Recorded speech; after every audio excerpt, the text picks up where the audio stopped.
Lipstick তো অনেকেই ব্যবহার করেন। আদৌ কি জানেন এই লিপস্টিক কিভাবে তৈরি হয়? চলুন আজকে আপনাদের দেখাই লিপস্টিক কিভাবে তৈরি হয়। তার জন্য ভিডিওটি স্কিপ না করে পুরো ভিডিও জুড়েই সাথে থাকুন, তাহলে দেখতে পারবেন কিভাবে লিপস্টিক তৈরি হয়। ভিডিওতে যে সবুজ পাতার মতো দেখতে পাচ্ছেন, এগুলো আসলে পাতা নয়, এগুলো মূলত ক্যাকটাস গাছ।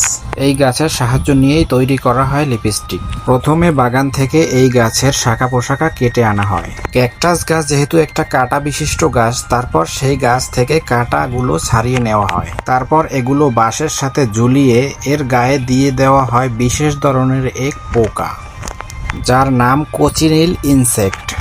এই পোকাগুলো সাধারণত ক্যাকটাস গাছই হয়ে থাকে। এই পোকাগুলো ক্যাকটাস গাছে দেওয়ার পর তারা দ্রুত বংশবিস্তার করতে থাকে। এই পোকাগুলো হাতে নিয়ে চিপ দিলে তার ভেতর থেকে লাল রং বের হয়। এই রং দিয়েই তৈরি হয় লিপস্টিক।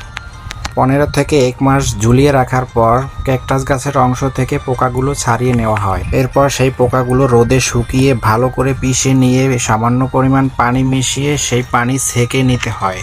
সেই পানিগুলো ভালো করে জাল করে একেবারে শুকিয়ে নিতে হয়। তারপর সেগুলো পাউডারের মতো দেখতে লাগে। তারপর সেগুলোকে আবারও ভালো করে গুঁড়ো করে নেওয়ার পর একটা জারে নিয়ে তার ভিতরে বিশেষ এক প্রকার মোম দিয়ে ভালো করে গুলিয়ে নেওয়ার পর লিপস্টিক বানানোর ডাইসে ঢেলে দেওয়া হয়। তারপর তৈরি হয়ে যায় বিভিন্ন ব্র্যান্ডের লিপস্টিক।